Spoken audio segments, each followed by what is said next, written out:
Makigtagbo si Mayor Nestor Archival sa Cebu City Disaster Risk Reduction Council aron hisgutan ang kahimtang sa mga tinun-an nga nakuhaan og video nga namaybay kilid sa sapa sa Barangay Lusaraning, Dakbayan sa Sugbo.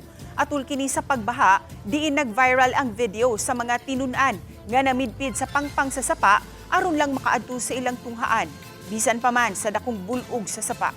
Gawa sa City Disaster Team, tinguha sa mayor nga makigtigom usab sa tagapag-asa, DepEd ug sa mga barangay opisyal.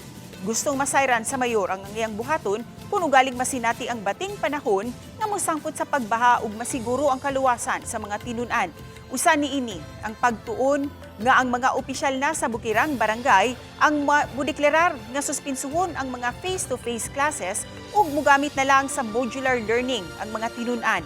Tunan usab ang pagbukas ug dan nga layo sa sapa ug pabantayan na sa mga tanod ug opisyal sa barangay aron wala nay mga tinun-an nga moagi sa lugar.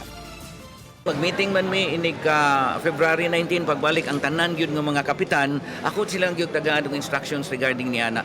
Nga number 1 tagaan gyud nato og importansya ang safety sa mga kabataan, especially right now nga di ta kay bawo nga nay uwan.